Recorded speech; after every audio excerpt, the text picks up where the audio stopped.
The fluorescent lights above my desk hummed their monotonous song, a constant companion during these endless nights at Vincenzo Corp. My fingers ached from typing, the joints stiff and swollen after 12 hours of processing invoices, scheduling meetings, and answering calls that always seemed to come at the worst possible moment. The office building stood silent now, emptied of its usual chaos, leaving only the occasional groan of the heating system and the distant wail of sirens cutting through Manhattan's restless darkness. I rubbed my eyes, smudging the cheap mascara I'd applied that morning. A lifetime ago, it felt like. The clock on my computer screen blinked 11:47 p.m. in aggressive red numbers, mocking my exhaustion. My stomach growled, reminding me that the stale granola bar I'd eaten at lunch was hardly sufficient fuel for a human being. But rent didn't pay itself, and Mrs. Chen at the corner bodega had already extended my tab twice this month. The elevator chimed somewhere down the hall, its mechanical voice announcing an arrival I hadn't expected. My breath caught. Nobody came to the executive floor this late. Nobody except him. Dante Caruso. Even his name felt dangerous on my tongue, though I'd never dared speak it aloud in his presence. Mr. Caruso, I called him, always with the proper distance, the appropriate deference. I'd been his administrative assistant for 6 months. 6 months of walking on eggshells, of perfecting the art of invisibility. He barely looked at me during our interactions, his steel-gray eyes always focused on documents, his phone, the skyline beyond his office windows, anywhere but at the mousy girl who organized his calendar and fetched his coffee. I heard them before I saw them, the distinctive click of expensive leather shoes against marble, accompanied by the heavier footfalls of his security detail. They always traveled in threes, Dante in the center, flanked by men whose suits couldn't quite hide the weapons beneath. I'd learned not to stare, not to ask questions, not to wonder too loudly about the nature of Vincenzo Corp's import-export business. The footsteps stopped at his office door, 30 feet from my desk. I kept my eyes trained on my computer screen, trying to appear engrossed in the spreadsheet that had long since blurred into incomprehensible columns. My heart hammered against my ribs, a frantic rhythm that seemed to echo in the silent office. Miss Bennett. His voice cut through the quiet like a blade. Smooth, controlled, with an accent that spoke of old money and older secrets. I'd heard him speak Italian on the phone sometimes, the words flowing like dark honey. Beautiful and untouchable. I looked up, forcing my expression into professional neutrality. Mr. Caruso, I wasn't expecting you back tonight. He stood framed in the low light from the corridor, a figure carved from shadows and expensive tailoring. His suit was charcoal gray, fitted perfectly to his broad shoulders and lean frame. Even at this late hour, not a single dark hair fell out of place. He couldn't have been older than 32, 33 at most, but his eyes held centuries of knowing, of seeing things that people like me couldn't imagine. Why are you still here? It wasn't concern in his voice, just curiosity. Clinical, detached. The quarterly reports needed finishing. You have the board meeting tomorrow at 9. My voice came out steadier than I felt. I wanted everything ready. Something flickered across his face, too quick to identify. One of his guards, Marco I think his name was, whispered something in rapid Italian. Dante's jaw tightened almost imperceptibly. Go home, Miss Bennett. The reports can wait. It wasn't a suggestion. I knew better than to argue with Dante Caruso when he used that particular tone, the one that suggested consequences for disobedience. I nodded, fingers already reaching for the mouse to save my work. Right away, Mr. Caruso. He disappeared into his office without another word, Marco and the other guard taking positions outside his door like stone sentinels. I exhaled slowly, gathering my worn purse and the thin jacket that did little against November's bite. My hands trembled slightly as I logged out of the system, adrenaline still coursing through my veins from the brief interaction. The elevator ride down felt eternal, my reflection in the polished brass doors showing a girl who looked older than her 26 years. Dark circles shadowed my eyes, and my brown hair hung limp around my shoulders, desperately in need of a trim I couldn't afford. I looked away, unable to face the evidence of my exhaustion. The lobby security guard, old Mr. Peters, gave me a sympathetic nod as I signed out. Late night again, Miss Bennett? Always is, Mr. Peters. I managed a smile that felt like a grimace. The November air hit me like a physical force, sharp and merciless, cutting through my jacket as if it were made of tissue paper. I pulled it tighter, knowing it was futile, and started the 3-block walk to the subway station. The streets weren't entirely empty. This was New York, after all. But the late hour had thinned the crowds to scattered individuals, each wrapped in their own private worlds. My phone buzzed in my pocket. I fished it out with numb fingers, expecting another overdue bill notification, or perhaps a concerned text from my roommate Sophie, wondering when I'd finally come home. Instead, I saw a name that made my heart skip. Jake Morrison. Still on for coffee tomorrow? Been looking forward to it. A genuine smile crossed my lips, the first real one in days. Jake. Sweet, normal Jake, from my Tuesday evening pottery class. The one normal thing I'd allowed myself in months.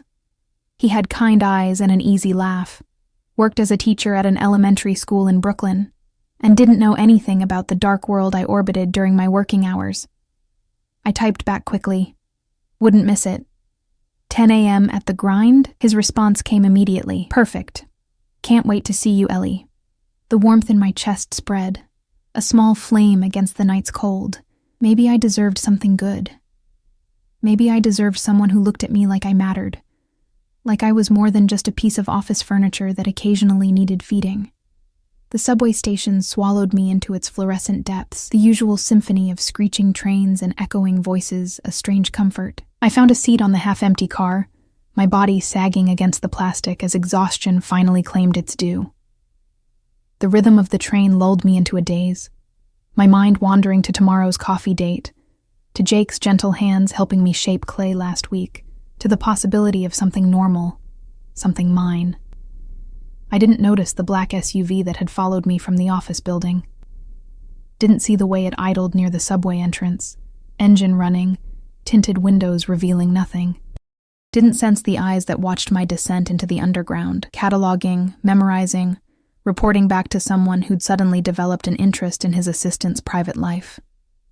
The train pulled away from the station, carrying me toward my cramped apartment in Queens, toward tomorrow's promise of coffee and normalcy. I clutched my phone, rereading Jake's message, that small flame of hope burning brighter with each word.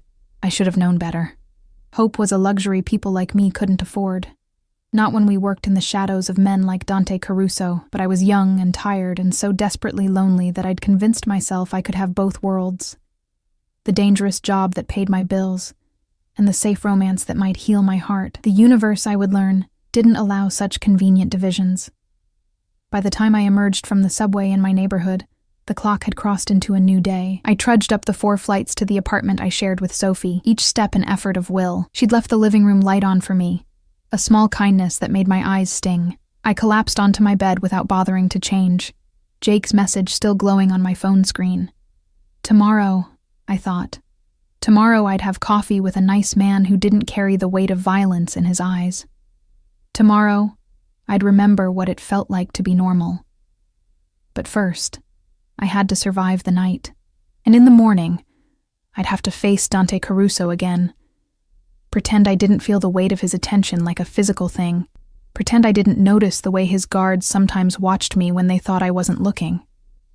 I fell asleep with my clothes still on, phone clutched in my hand, dreaming of pottery studios and gentle hands and a life that didn't involve fluorescent lights and expensive men who smelled like danger and old money. I didn't dream about the storm that was coming. Didn't dream about the moment everything would change. Didn't dream about the look that would cross Dante Caruso's face when he saw me standing in the coffee shop. My hand wrapped around another man's. My smile real and unguarded in a way it never was at the office. I didn't dream about the way his world and mine would collide. Inevitable as gravity, destructive as fire, but I should have. Because men like Dante Caruso don't just let things go. And I, Eleanor Bennett, invisible administrative assistant, had just become visible in the most dangerous way possible. The morning arrived too quickly, dragging me from restless sleep with all the subtlety of a freight train. Sophie was already gone, her bedroom door open to reveal the organized chaos she called home. A note on the kitchen counter, scrawled in her distinctive looping handwriting, made me smile despite my grogginess. You better tell me everything about Coffee Boy. Don't think I forgot. S. I showered quickly. The hot water, a luxury I allowed myself for exactly 7 minutes before guilt about the utility bill kicked in. My reflection in the foggy bathroom mirror showed slight improvement from last night's exhausted ghost. The dark circles remained, but at least my eyes held a spark of anticipation. For Jake. For normalcy. For the possibility of something that belonged only to me. I chose my outfit carefully, a rare indulgence in vanity. A soft blue sweater that Sophie insisted brought out my eyes, dark jeans that actually fit, and the ankle boots I'd splurged on during a moment of reckless optimism 6 months ago. My hair cooperated for once, falling in decent waves past my shoulders, a touch of mascara, a swipe of lip gloss, and I almost looked like someone who had her life together. The lie was perfect. The grind sat on a corner in the West Village, one of those aggressively trendy coffee shops with exposed brick, mismatched furniture, and prices that made my wallet weep. But Jake had suggested it, and I wasn't about to propose the greasy diner near my apartment, where coffee came in chipped mugs and tasted like regret. I arrived 10 minutes early, my nervous habit of never being late manifesting in full force. The shop hummed with Saturday morning energy. Couples sharing pastries, students hunched over laptops, the hiss and gurgle of the espresso machine providing a caffeinated soundtrack. I claimed a small table near the window, positioning myself so I could watch the street, waiting for Jake's familiar figure. My phone buzzed. A work email. On Saturday. Of course. Miss Bennett. I'll need the Henderson contract files Monday morning. First thing, DC. No pleasantries. No acknowledgement that it was the weekend. Just the expectation of availability. Of compliance. I typed back a quick confirmation, shoving down the irritation that flared hot in my chest. This was my time. My morning. And Dante Caruso didn't get to invade it with, "Ellie." Jake's voice cut through my spiraling thoughts, warm and genuine. He waved from the entrance, his smile broad and uncomplicated, and something in my chest loosened. He wore a navy Henley and jeans, his sandy hair slightly messy, looking exactly like what he was, a good man, an ordinary man, someone who belonged in daylight. I stood, returning his smile, and he crossed the space between us in quick strides. Before I could overthink it, he pulled me into a brief hug, the scent of clean laundry and mint enveloping me. Safe. He smelled safe. "You look amazing," he said, pulling back to meet my eyes. His were hazel, flecked with gold, and they looked at me like I was someone worth seeing. "You're not so bad yourself." The words came easier than I expected. Natural, like maybe I remembered how to do this after all. We ordered. An overpriced latte for me, black coffee for him, and a chocolate croissant we agreed to split. As we waited at the counter, Jake's hand found mine, his fingers lacing through my own with comfortable ease. It was such a simple gesture, innocent and sweet, the kind of thing couples did without thinking. But my heart hammered anyway, hyper-aware of the touch, of the publicness of it, of the strange vulnerability of being seen with someone, of being claimed, however gently. "I'm really glad you agreed to this," Jake said, his thumb tracing small circles on the back of my hand. "I wasn't sure if you were just being polite at class." "I'm not really the polite type," I lied, thinking of every interaction at Vincenzo Corp, every carefully measured word, every swallowed opinion. He laughed, the sound easy and light. "Good. I like honest better than polite." We collected our order and returned to our table, hands still linked, and I felt something in me unfurl like a flower that had forgotten about sunlight.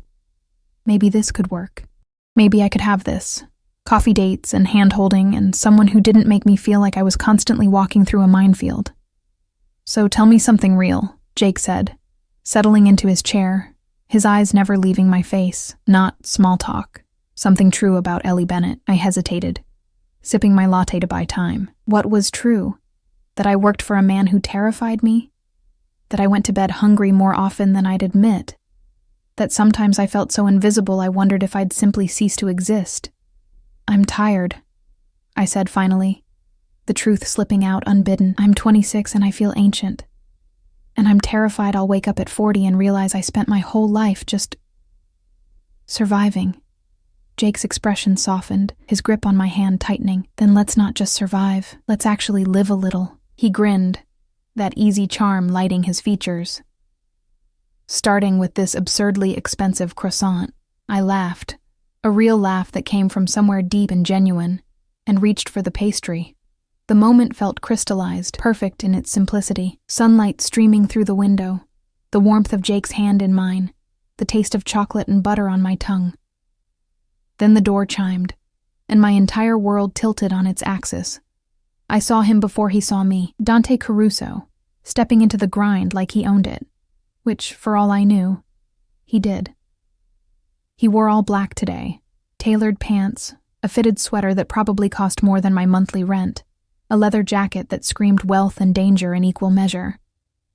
His dark hair was slightly tousled, as if he'd run his fingers through it recently, and even from across the room, I could see the sharp intelligence in those steel-gray eyes. Marco flanked him on the left, another guard I didn't recognize on the right. They moved with predatory grace, scanning the room with professional efficiency, marking exits, cataloging threats. My hand spasmed in Jake's grip. "You okay?" he asked, concern creasing his forehead. "Fine," I managed, my voice strangled. Work thing." But it was too late. Dante's gaze swept the coffee shop in that methodical way of his, and then it landed on me. And stopped. I watched his face, that carefully controlled mask, fracture for just a moment. His eyes dropped to where Jake's hand held mine, to the intimate way we sat leaned toward each other, to the evidence of something happening that existed completely outside his awareness, his control. Something dark flashed across his features, surprise, confusion, and something else I couldn't identify but felt in my bones like a warning. He didn't move, didn't approach. Just stood there, frozen, his entire body going still in a way that reminded me of a predator deciding whether to pounce or retreat. Marco leaned in, murmuring something, but Dante's hand came up in a sharp gesture that silenced him immediately. His eyes never left mine, the intensity of his stare pinning me to my seat like a butterfly to a board. "Ellie?" Jake's voice seemed to come from very far away. "Do you know that guy? He's staring at you." "My boss," I whispered, my throat tight. "That's my boss." Jake followed my gaze, his expression shifting to something protective.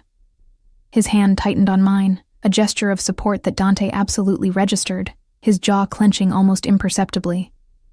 "Want me to tell him to back off?" Jake asked, his voice low but determined. "You're not at work. He has no business." "No." The word came out sharper than intended. "No, please, just let me handle it." But I didn't know how to handle this. Didn't know what to do with the weight of Dante's attention, with the way he looked at me like he'd never actually seen me before and was trying to reconcile this version. Laughing, relaxed, someone's romantic interest, with the quiet ghost who haunted his office. The moment stretched, taut as a wire, ready to snap. Then Dante moved. Not toward us, but toward the counter, his guards adjusting their positions to accommodate. He ordered something, his voice too low for me to hear, but his eyes kept flickering back to our table, to my hand still entwined with Jake's, to the evidence of my separate life. "Is he always this intense?" Jake asked, attempting levity but missing the mark. "Because that's some serious boss energy." "You have no idea," I muttered, unable to look away from Dante even though every instinct screamed at me to pretend he didn't exist.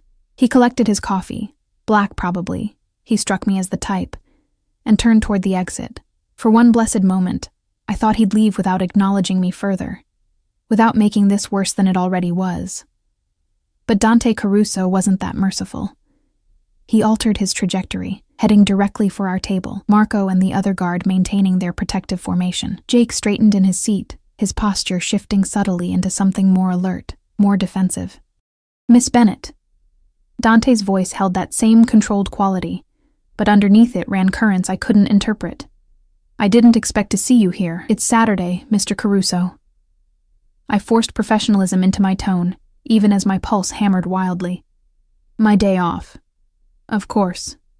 His gaze slid to Jake, assessing him with the same clinical precision he'd used to evaluate a business proposal. "I'm interrupting." It wasn't a question.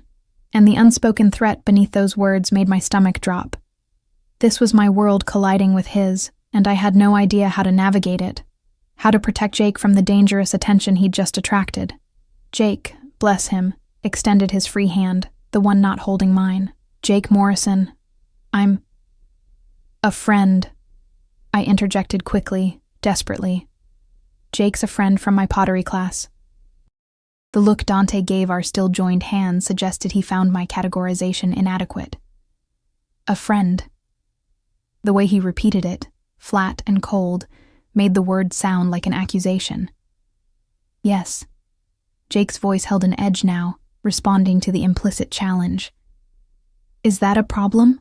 Silence descended, thick and suffocating.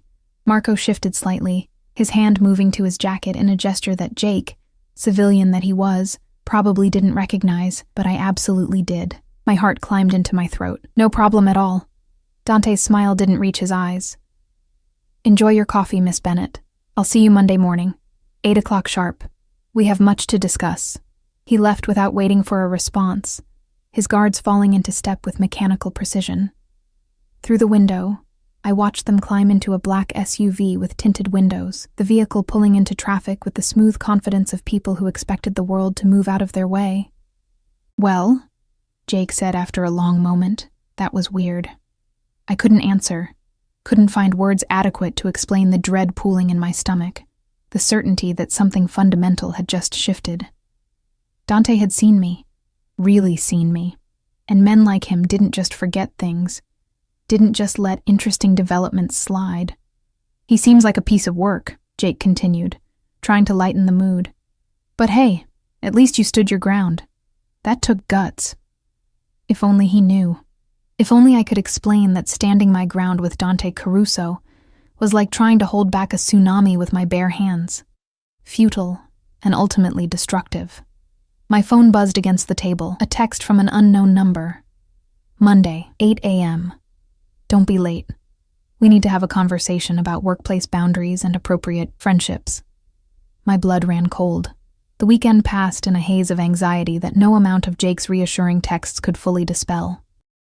Saturday afternoon, he'd walked me to the subway, kissed my cheek with a sweetness that made my chest ache, and promised to text me later. He kept that promise. Messages filled with jokes, questions about my day, plans for our next date, normal things. Beautiful, ordinary things that felt increasingly like lifelines thrown to a drowning woman. But beneath every moment of lightness lurked the memory of Dante's face in that coffee shop. The way his expression had shifted from blank professionalism to something far more complicated when he'd seen my hand in Jake's. The text message burned in my mind.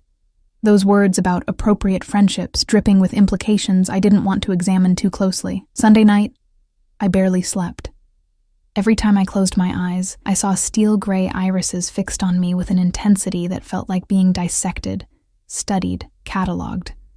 At 3 a.m., I gave up and made tea, sitting at our tiny kitchen table while Sophie snored peacefully in the next room, blissfully unaware that her roommate was potentially about to get fired, or worse, for the crime of having coffee with a man. Monday morning arrived with cruel inevitability. I dressed with trembling hands, choosing my most conservative outfit. Black slacks, a gray blouse, flats instead of the boots, armor, however inadequate. My reflection showed a pale, hollow-eyed woman who looked like she was preparing for battle. Maybe I was. The Vincenzo Court building loomed against the early morning sky, all glass and steel and cold ambition. I signed in with Mr. Peters, whose cheerful greeting felt like mockery, and took the elevator to the executive floor. Each ascending number made my heart beat faster, a countdown to some unknown consequence. The floor was already buzzing with activity despite the early hour. Junior executives hurried past with files and laptops. Administrative staff fielded phone calls. The coffee machine in the break room gurgled its familiar song. Everything appeared normal, ordinary, unchanged. But I knew better. My desk sat in its usual position outside Dante's office, the space I'd occupied for 6 months without incident. I set down my purse, powered on my computer, tried to breathe normally. The clock read 7:47 a.m., 13 minutes until whatever awaited me. Dante's office door stood closed. No light visible beneath it. Maybe he wasn't here yet. Maybe I'd have time to prepare, to rehearse explanations, to build defenses against questions I couldn't predict. Miss Bennet. I jumped, nearly knocking over my empty coffee mug. Dante stood behind me, having approached with that unnerving silence he seemed to cultivate. He wore a charcoal suit today, perfectly tailored, his dark hair styled with careless precision. But it was his eyes that trapped me, those gray depths holding something I'd never seen directed at me before. Focus. Complete, undivided, unnerving focus. Mr. Caruso. My voice came out steadier than I felt. Good morning. My office. Now. He didn't wait for acknowledgement, simply turned and entered his domain, leaving the door open in clear expectation. I stood frozen for 3 heartbeats, then forced my legs to move, to carry me across the threshold into his territory. The office was exactly as I remembered from the few times I'd been summoned inside. Massive windows overlooking Manhattan, minimalist furniture in blacks and grays, artwork that probably cost more than I'd earn in a lifetime. Everything carefully curated to project power, control, dominance. Dante moved behind his desk but didn't sit.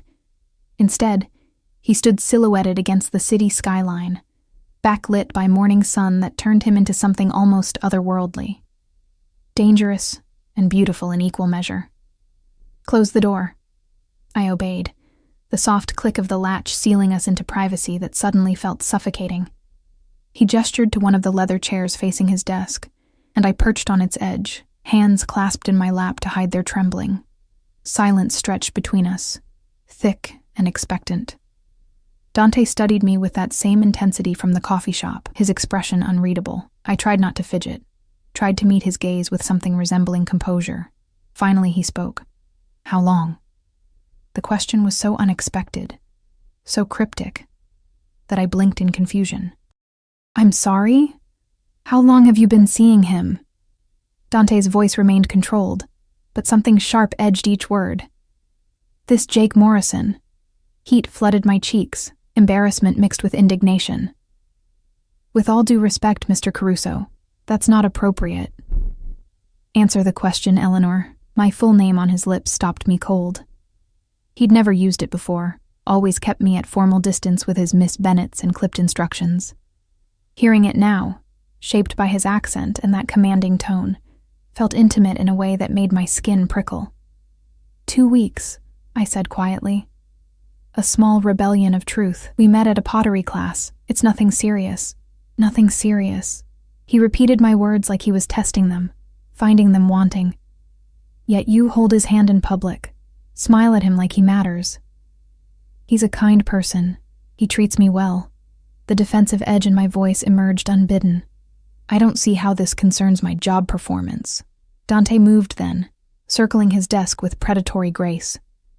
He stopped 3 feet from my chair, close enough that I had to tilt my head back to maintain eye contact, close enough that I could smell his cologne. Something expensive and dark, cedar and smoke. Everything about you concerns me, Eleanor. His use of my first name again sent electricity down my spine. You work in my office. You have access to sensitive information. Your relationships, your associations, they're security concerns. Jake's an elementary school teacher, I protested, standing because sitting while he loomed felt too vulnerable. Bad idea. Standing only brought me closer, put us nearly chest to chest in the limited space. He has nothing to do with your business. Yet you told him where you work, what you do. Dante's gaze bored into mine, relentless. What else have you shared? The implication hit me like a slap. I would never... Mr. Caruso, I've never discussed anything about Vincenzo Corp. Not with Jake, not with anyone. I understand confidentiality. Do you? He stepped closer, eliminating another foot of space, and suddenly I could feel the heat radiating from his body, could see the faint shadow of stubble along his jaw, could count the silver flecks in those gray eyes. Because from where I stand, you've been living a secret life. Pottery classes, coffee dates, a whole existence I knew nothing about. You're not supposed to know about it, I shot back, finding courage in desperation. My personal life is mine, Mr. Caruso. You don't own every hour of my day. Something flickered in his expression. Surprise, maybe, that I'd pushed back. His jaw tightened, a muscle ticking near his temple. "Careful, Eleanor." "Or what?" The words escaped before wisdom could stop them. "You'll fire me for having coffee on my day off? For holding hands with someone? That's not just inappropriate, it's—" His hand came up, not threatening, but silencing. Fingers pinched the bridge of his nose in a gesture of frustration I'd never witnessed. "You don't understand. Then explain it to me." I held my ground despite every instinct screaming to retreat. "Make me understand why my boss is interrogating me about my personal relationships." Dante's hand dropped, and when he looked at me again, something in his gaze made my breath catch. Not anger. Something more complicated, more dangerous. "Because I saw you Saturday morning, and I didn't recognize the woman sitting in that coffee shop." The confession hung between us, raw and inexplicable. "I've worked for you for 6 months," I said slowly, trying to process. "You barely looked at me before Saturday. I was just furniture. Background noise." "I know." His voice dropped lower, almost intimate. "And now I can't stop seeing you." My heart hammered against my ribs, each beat a warning. This was wrong, dangerous, a line being crossed that should remain firm and unchallenged. But part of me, some traitorous part, thrilled at being seen by him, at mattering enough to warrant this attention. "Mr. Caruso, Dante." He cut me off. "When we're alone, you can use my name." The offer felt weighted with significance I couldn't fully grasp. "That's not—" "We shouldn't." "Probably not." A ghost of a smile touched his lips, there and gone. "But here we are anyway." A knock at the door shattered the moment. Marco's voice came through the wood, respectful but insistent. "Boss, you have the Henderson meeting in 5. Dante's eyes never left mine as he called back. "Cancel it." "But—" "Cancel it." The command held absolute authority, brooking no argument. Silence from the other side of the door, then retreating footsteps. Dante took another step closer, close enough now that I had to tilt my head back at an almost painful angle. His hand rose, and I froze, certain he was about to touch me, to cross that final line. Instead, his fingers hovered near my face, not quite making contact, trembling slightly with restraint. "I need you to understand something, Eleanor. Men like your Jake Morrison, they live in daylight. Safe, predictable, normal." His voice turned rough, edged with something that might have been regret.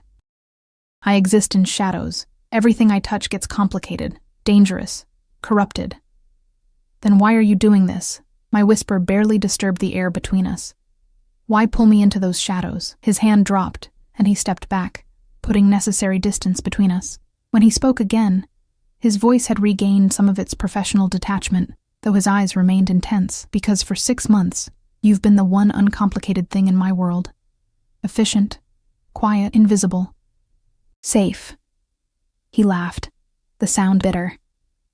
"And then I saw you Saturday, saw you with him, and realized you'd never been invisible. I'd just been blind." My mind reeled, trying to reconcile his words with everything I'd believed about our relationship, about my role in his life. "What do you want from me?" "That's the problem." Dante returned to his desk, putting furniture between us like a barrier. "I don't know yet. But I do know this. Jake Morrison is wrong for you." Indignation flared hot in my chest. "You don't get to make that decision." "He can't protect you." "From what?" I demanded, frustration bleeding into my voice. "What exactly do I need protection from?" Dante's expression hardened, the brief vulnerability vanishing behind his usual mask. "From me, Eleanor, from this world. From the attention you've now attracted by being seen with you outside these walls." The words chilled me, implications unfolding like poisonous flowers. "Are you threatening Jake?" "I'm stating facts." His tone turned clinical, detached. "I have enemies. People who look for weaknesses, leverage, pressure points. You were safe because you were invisible. That changed Saturday." "Because you made it change," I accused, sudden clarity striking. "You could have ignored me, could have pretended you didn't see us. Instead, you approached our table, made it obvious you knew me, connected us publicly." Something that might have been approval flickered in his eyes. "Smart girl. So this is my fault?" Anger thrummed through my veins, hot and clarifying. I'm being punished for having a life outside these walls? You're being protected, Dante corrected, his voice hardening. Whether you understand that yet or not. I don't want your protection. I want my life back. The one where my boss didn't know or care who I spent my weekends with. Too late. He said it with finality, like closing a door. You can't unsee things, Eleanor. Neither can I. The phone on his desk buzzed, Marco's voice crackling through the intercom. Boss, the board is getting impatient. I've stalled twice. Dante's jaw clenched, irritation flashing across his features. He pressed the intercom button. Give me 10 minutes. Then he focused back on me, and the weight of his attention felt physical. You'll continue your job as normal. Same hours, same responsibilities. But outside this office, you'll be more careful. Pay attention to your surroundings. Notice who's watching. This is insane, I breathed. But fear was creeping in now, cold and insidious. This is reality. He moved toward the door, effectively dismissing me. And Eleanor? Until further notice, pottery class is suspended. No more dates with Morrison. The command hit me like a physical blow. You can't. That's not. He opened the door, his expression brooking no argument. I just did. This conversation is over. I stood there, rooted to the spot, fury and fear warring inside me. Every instinct screamed to fight back, to refuse, to claim my autonomy. But the steel in his voice, the absolute authority in his stance, reminded me who held the power here, not me. Never me. I walked toward the door on shaking legs, passing close enough to feel the heat of him, to catch that cedar smoke scent. At the threshold, I paused, gathering scraps of courage. This isn't protection, I said quietly, not looking back. It's control. Sometimes, Dante replied, his voice dark as midnight. They're the same thing. The next 2 weeks passed in a fog of resentment and confusion. I went through the motions at work, filing reports, answering calls, organizing Dante's schedule with mechanical precision. But everything had changed, tilted sideways into something I didn't recognize. He watched me now, constantly. Not overtly, not in ways I could call out or protest. But I felt the weight of his attention like a physical presence, tracking my movements, noting my habits. When I arrived each morning, his office door would open within minutes, as if he'd been waiting. When I left for lunch, Marco or one of the other guards would materialize nearby, shadowing me to whatever cheap deli I'd chosen. When I stayed late, which was often, because going home meant facing Sophie's questions I couldn't answer, Dante would emerge from meetings or phone calls, dismissing his staff and insisting on having his driver take me home. I refused the first 3 times. By the 4th, his expression had turned so cold, so dangerous, that I'd climbed into the back of that black SUV without another word of protest. Jake texted constantly those first few days, confused by my sudden unavailability. Everything okay? You seem distant. Just work stress, I'd replied, the lie bitter on my tongue. My boss is being demanding. Want to talk about it over dinner? I make a mean pasta. Can't. Big project deadline. Rain check? The excuses piled up, each one carving away at something tender inside me. By day 10, his messages had slowed to a trickle. By day 12, they'd stopped altogether except for a single text that made my eyes burn. I really like you, Ellie, but I get the feeling you're pulling away. If I did something wrong, just tell me. I can handle honesty better than silence. I'd stared at that message for 20 minutes, tears blurring the words before typing back. You didn't do anything wrong. I'm sorry. No explanation. No promises of future dates, just an apology that felt like goodbye. That night, I'd cried into my pillow while Sophie slept, mourning the loss of something that had barely begun, something normal and sweet that Dante Caruso had crushed simply by noticing it existed. The atmosphere in the office shifted too. Subtle changes that most wouldn't notice, but I felt acutely. Other staff members gave me wider berths, stopped inviting me to lunch, avoided eye contact. Word had spread somehow, whispers in break rooms, speculation in elevators. The boss's assistant, suddenly elevated to some undefined status that made her untouchable, dangerous by association. I hated it. Hated the isolation, the attention, the cage that tightened around me with each passing day. Friday of the second week, Dante called me into his office at 6 p.m. The floor had emptied, support staff fleeing toward their weekends with grateful haste. Only Marco remained at his post outside, a silent sentinel. "Sit," Dante commanded without preamble, gesturing to the chairs across from his desk. I obeyed, too tired to fight, my body sinking into leather that probably cost more than my monthly salary. He studied me for a long moment, those gray eyes cataloging details, the shadows beneath my eyes, the weight I'd lost making my clothes hang looser, the dullness that had crept into my expression. "You look terrible," he said bluntly. A laugh escaped me, sharp and humorless. "Thank you." "That's exactly what every woman wants to hear." His jaw tightened. "When's the last time you ate a real meal? Not coffee and granola bars." "I eat," I said defensively, though I couldn't remember my last proper dinner. Food had become an afterthought, fuel I consumed mechanically when my body demanded it. Dante stood abruptly, rounding his desk with that predatory grace I'd learned to recognize as decision made, action imminent. "Come on." "What?" "Where?" "Dinner." He was already moving toward the door, clearly expecting compliance. "I'm not hungry." He paused, looking back at me with an expression that managed to be both exasperated and determined. "Eleanor, I've watched you survive on caffeine and stress for 2 weeks. You're eating. Now, you can't just—" But he was already through the door, Marco falling into step beside him. I sat frozen for 3 heartbeats before the absurdity of the situation penetrated my exhaustion. Scrambling up, I hurried after them, catching up as they reached the elevator. "Mr. Caruso, Dante," he corrected, pressing the button for the lobby. "I told you to use my name when we're alone." "We're not alone." I gestured to Marco, who maintained his professional blank expression. "Marco doesn't count." The elevator arrived, doors sliding open with mechanical efficiency. Dante held his hand against them, waiting. "Are you coming or do I need to carry you?" The threat or promise in his voice suggested he'd absolutely follow through. With as much dignity as I could muster, I stepped into the elevator, Marco entering last and positioning himself near the control panel. The descent felt eternal, tension thick enough to choke on. I tried to organize my thoughts, to prepare arguments against whatever this was, but my mind felt sluggish, overwhelmed by weeks of stress and Dante's relentless presence. The lobby was nearly empty, just Mr. Peters at his station and a cleaning crew working on the far side. The black SUV waited at the curb, engine running, another guard at the wheel.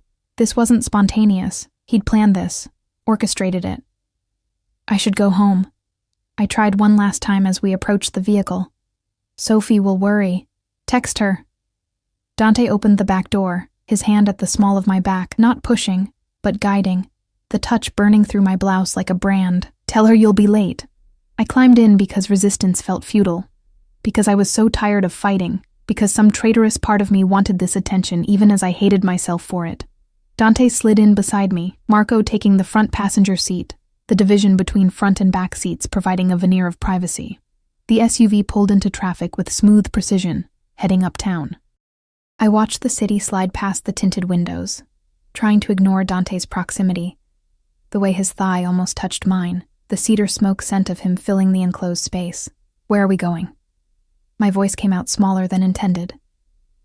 "Somewhere quiet, private." He pulled out his phone, firing off rapid texts with practiced efficiency. "Somewhere we can talk without interruption." Dread pooled in my stomach. About what? About why you look like you haven't slept in a week. About the messages Jake Morrison has been sending you. My head snapped toward him, shock and violation flooding through me. His expression remained neutral, matter of fact. "Did you think I wouldn't monitor your communications? You work for me, Eleanor. Your security is my responsibility." "You're reading my texts." The words came out strangled, fury rising hot and fast. "That's illegal. That's necessary." He pocketed his phone, turning to face me fully. "You stopped responding to him 4 days ago. Why?" "Because you told me to," I spat out. anger overriding caution, because you made it clear that having a personal life wasn't acceptable. Because you've turned my existence into a prison and My voice cracked, emotion ambushing me. I just wanted something normal, something that was mine. Silence filled the space between us, heavy and charged. The SUV turned onto a quieter street, pulling up to an unmarked building with elegant architecture. Not a restaurant, at least not one I recognized. Marco exited first, scanning the area before opening Dante's door. Dante climbed out, then extended his hand back toward me, an offering and a command in one gesture. I ignored it, exiting on my own, my independence a small rebellion. He didn't comment, just led the way through a discreet entrance where a man in an expensive suit greeted him with the deference due to royalty. "Mr. Caruso, everything is prepared as you requested." "Thank you, Thomas." Dante's hand returned to my lower back, proprietary and guiding. "This way, Eleanor." We moved through a dimly lit corridor, walls adorned with artwork that probably belonged in museums. A private elevator carried us to the top floor, opening directly into what could only be described as a penthouse apartment. All floor-to-ceiling windows, modern furniture, and understated luxury that screamed wealth. "Where are we?" I asked, taking in the space, the view of Manhattan spread out like a glittering promise. "One of my properties." Dante shrugged off his jacket, draping it over a chair with casual ease. "I use it for private meetings. Sit. Food will be here shortly." I remained standing, arms crossed defensively. "I don't understand what we're doing here. If this is about work..." "It's not about work." He moved to a bar cart, pouring amber liquid into 2 glasses. "It's about you, barely holding yourself together because I've been too heavy-handed." The admission surprised me, genuine enough that my anger faltered slightly. He brought me one of the glasses, pressing it into my hand. "Drink. It'll help." I took it automatically, the crystal heavy in my palm. The liquor, whiskey probably, expensive and smooth, burned pleasantly down my throat. Warmth spread through my chest, loosening the knot of tension that had taken up permanent residence there. "Why am I here, Dante?" Using his first name felt strange on my tongue, intimate in a way that should have been wrong, but somehow wasn't. He drained his own glass in one swallow, setting it aside with deliberate care. When he looked at me again, vulnerability flickered in those gray depths, quickly masked, but visible nonetheless. "Because I need you to understand that I'm not trying to punish you. Then what are you trying to do?" I set down my glass before I could throw it. "Because from where I stand, you've systematically dismantled my life. I lost Jake because of your protection. I'm isolated at work because everyone thinks I'm either sleeping with you or informing on them. I can't breathe without one of your guards watching. So please, enlighten me. What exactly is your goal here to keep you safe?" He said it with such conviction, such absolute certainty that I almost believed him. "From what?" I demanded, frustration cracking my voice. "You keep saying that, but you won't explain. Safe from your enemies? From yourself? From what, Dante?" A knock at the door interrupted before he could answer. Marco entered with several bags bearing the logo of an expensive Italian restaurant, setting them on the dining table before retreating without a word. The smell of garlic and herbs filled the space, making my stomach growl despite my emotional turmoil. Dante gestured toward the table. "Eat first. Then we'll talk." "I want to talk now. Eleanor." My name carried warning and plea in equal measure. "Eat. Please." The please surprised me enough that I moved toward the table, settling into one of the chairs. He joined me, unpacking containers that revealed pasta, salad, bread. Enough food for 4 people, let alone 2. We ate in tense silence, the food delicious despite my inability to fully appreciate it. Dante watched me between his own bites, that assessing gaze making me hyper-aware of every movement, every swallow. Finally, when I'd consumed enough to satisfy him, he pushed aside his plate and leaned back, studying me with unnerving intensity. "3 weeks ago someone tried to kill me," he said without preamble, the words dropping like stones into still water. "Car bomb. If Marco hadn't noticed the device beforehand, I'd be dead." My breath caught, the pasta suddenly sitting heavy in my stomach. I didn't know. No one did. We kept it quiet, handled it internally. His fingers drummed against the table, a rare show of agitation. But it meant someone had gotten close enough, knew my schedule well enough to plant explosives. Someone inside my organization fed them information. Understanding dawned, cold and terrible. And then you saw me with Jake, and then I saw you with someone whose background I didn't know, whose presence in your life I hadn't authorized. His voice hardened. Someone who could have been sent to get close to you, to use you against me. Jake's a teacher, I protested weakly, but doubt had crept in, poisonous and insidious. Maybe. Dante leaned forward, elbows on the table, his intensity pinning me in place. Or maybe he's exactly what he seems, and I'm being paranoid. But I can't take that risk, Eleanor, not with you. Why? The question burst out, desperate and confused. Why do you care? I'm just your assistant. I file papers and answer phones. I'm nobody. His hand shot out, gripping my wrist with enough pressure to be felt but not hurt. You're not nobody. Not to me. Not anymore. The words hung between us, raw and undeniable. His grip on my wrist burned like a brand, his thumb pressed against my racing pulse. I could feel my heartbeat betraying me, hammering against his touch, proof of the effect he had despite every rational protest my mind could muster. Let me go, I whispered, but the command lacked conviction. Not until you understand. His gray eyes searched mine, desperate and determined in equal measure. I've spent 6 months barely noticing you existed, and now I can't stop seeing you everywhere. In my office, yes, but also in my thoughts when I should be focused on business. In my dreams when I should be sleeping. You've become a distraction I can't afford, and a necessity I don't know how to live without. That's not... I struggled for words, for logic that could combat the intensity pouring from him. That's obsession, Dante, not protection, not care. You're confusing control with concern. Maybe I am. He released my wrist but didn't retreat, his face inches from mine across the table. But that doesn't make the danger less real. The moment I approached your table in that coffee shop, the moment I made it clear you mattered to me, you became a target. Everyone who wants to hurt me now knows exactly how to do it. Fear crystallized in my chest, cold and sharp. So this is my fault? For existing? For daring to have a life outside your orbit? No. His voice softened, a rare gentleness creeping in. This is my fault for being selfish enough to claim you anyway. I should have let you go that morning. Should have walked past your table, ignored you, kept you in the safe anonymity you'd occupied, but I couldn't. I saw you laughing with him, saw you happy and unguarded. And something in me snapped. Possessiveness, I said bitterly. You saw something you suddenly wanted and decided to take it. That's what men like you do, isn't it? You acquire things. Pain flashed across his features, there and gone. Is that really what you think of me? I don't know what to think anymore. Exhaustion crashed over me in waves, 2 weeks of stress and confusion finally taking their toll. I don't understand what you want from me, Dante. You say you're protecting me, but it feels like suffocation. You say I matter, but you won't let me have anything that's mine.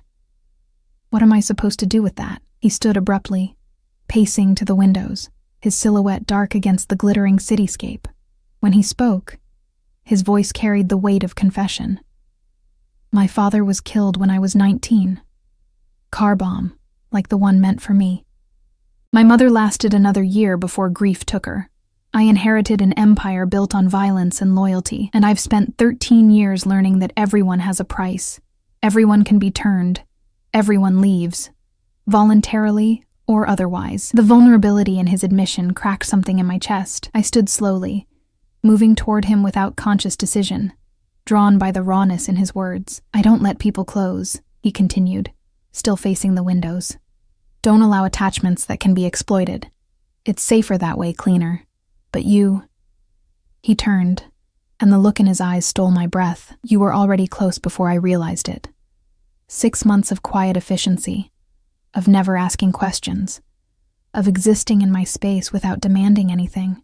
And then I saw you with him, saw proof that you had an entire life I knew nothing about, and I realized how much I'd come to depend on your presence, how empty my office felt when you weren't there. How I'd started scheduling meetings just to have reasons to call you in, to hear your voice, to watch you move through my space like you belonged there. That's not healthy, I managed, my voice barely above a whisper. I know. A ghost of a smile touched his lips. But since when has anything about my life been healthy? We stood 3 feet apart, the distance feeling simultaneously too much and too little. Outside, the city pulsed with life. Millions of people living ordinary existences, unaware of the dangerous game being played in this penthouse, the collision of worlds that should never have touched. I can't be what you need, I said finally, the truth painful, but necessary. I'm not built for this world, Dante. The violence, the secrets, the constant looking over my shoulder. I wanted normal. I wanted safe. And I wanted to give you that, he said softly. Even if it meant staying away, staying blind to what you'd become to me. But the bomb changed everything. Someone knows my vulnerabilities now, knows where to strike. And whether I wanted it or not, you became one of those vulnerabilities the second I acknowledged your existence. So what happens now? The question felt enormous, life-altering. You keep me in a cage, control every aspect of my life until you decide the threat has passed? No. He closed the distance between us, his hand coming up to cup my face with surprising tenderness. Now you choose. I blinked, confused. Choose what? Whether you stay or go. His thumb traced my cheekbone, the touch achingly gentle. If you leave, really leave. Not just Vincenzo Corp, but the city entirely. I'll make sure you're set up somewhere safe. New identity, financial security, complete separation from my world. You can have the normal life you wanted. The safety, the freedom. Hope and horror warred in my chest. And if I stay? His expression hardened, intensified. If you stay, you're mine. Completely, utterly mine. I won't apologize for being possessive, for wanting to know where you are, who you're with. I'll give you everything. Protection, luxury, anything you could want. But in return, I need your loyalty. Your presence, your understanding that the world we live in requires certain precautions. You're asking me to be your prisoner, I breathed. I'm asking you to be my partner. He corrected, his other hand finding my waist, pulling me closer. To trust that what I feel for you, however fucked up and controlling it might seem, comes from a place of genuine care. I can't promise normal, Eleanor. I can't promise easy. But I can promise that I will burn down anyone who tries to hurt you, that you will never want for anything, that you will be cherished in ways that man with his pottery classes and sweet texts could never manage. That's not fair to Jake, I protested weakly, even as my body betrayed me, leaning into Dante's touch. Maybe not. His forehead touched mine, his breath warm against my lips. But he can't protect you from car bombs and assassins. He can't give you a life of luxury and power. He can't make you feel the way I do. I saw it in your eyes that morning, Eleanor. The fear, yes, but also the thrill, the recognition that something had fundamentally shifted. He was right. And I hated him for it. Hated that my pulse raced when he was near, that some dark part of me responded to his intensity, his obsession. Jake had been safe, comfortable, normal, everything I thought I wanted. But standing here in Dante's arms, feeling the leashed violence in him, the barely controlled desire, I couldn't deny the electric pull between us. This is insane, I whispered. Probably. His lips brushed my temple, feather light.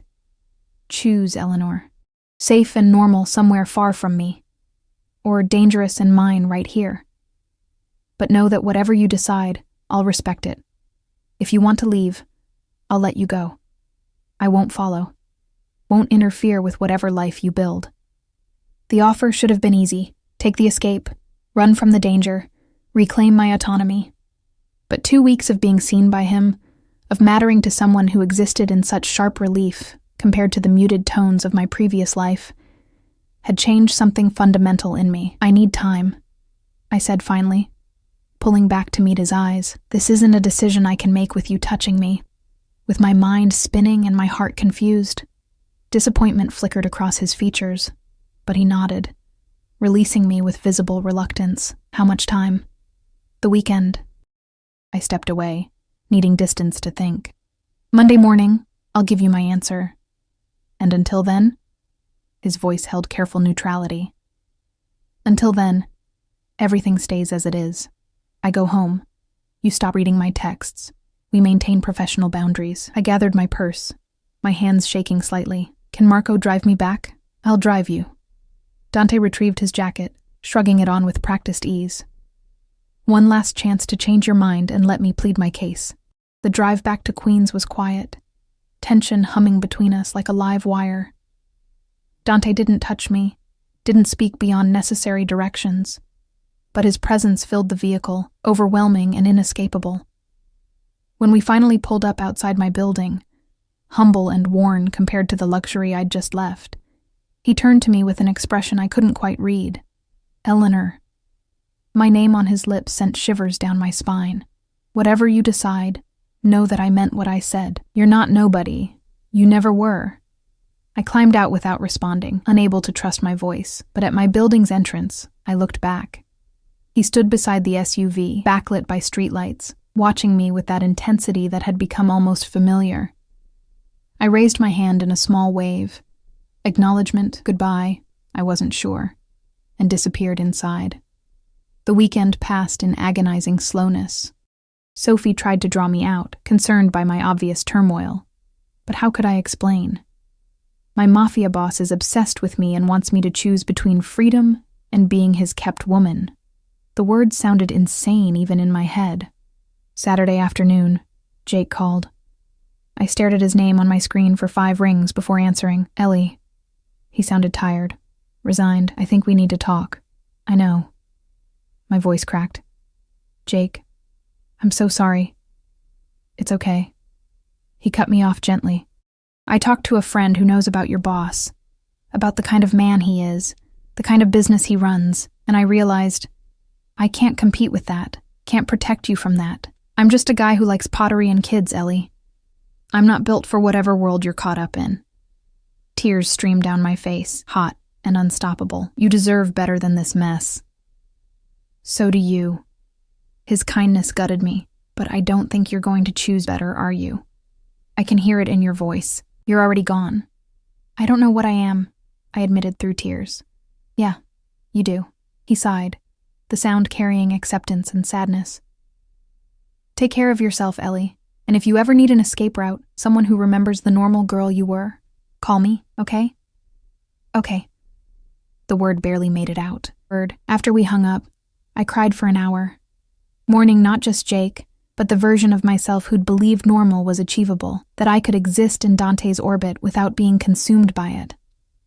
Sunday, I barely left my room, thinking, weighing, trying to logic my way through a decision that existed beyond logic.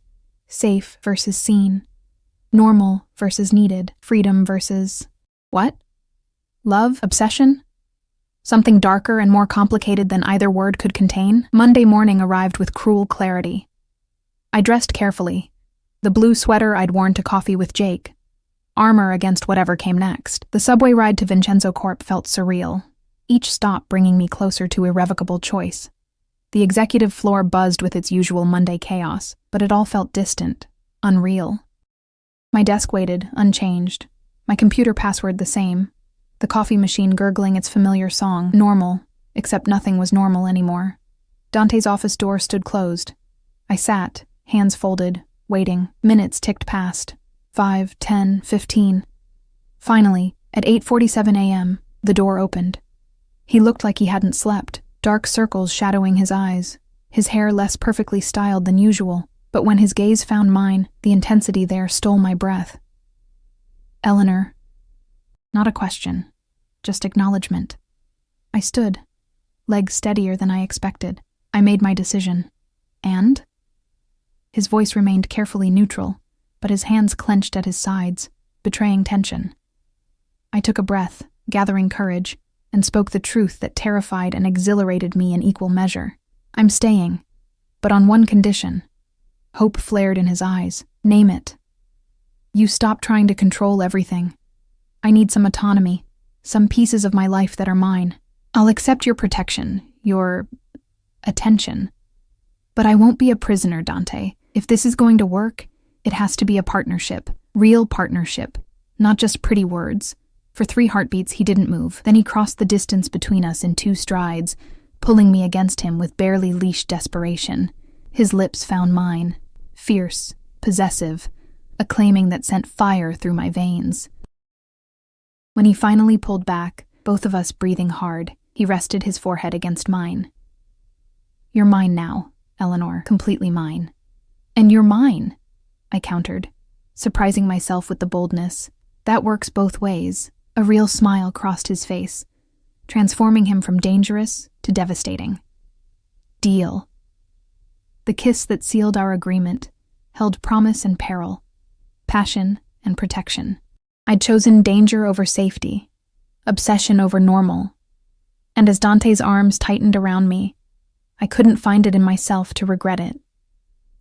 Outside the windows, Manhattan sprawled in all its complicated glory, millions of lives intersecting, millions of choices made. Mine had led me here, to this man, to this moment, and standing in his arms, feeling the fierce beat of his heart against mine, I finally felt seen, claimed, and terrifyingly, perfectly alive. The shadows I'd feared swallowing me had become home,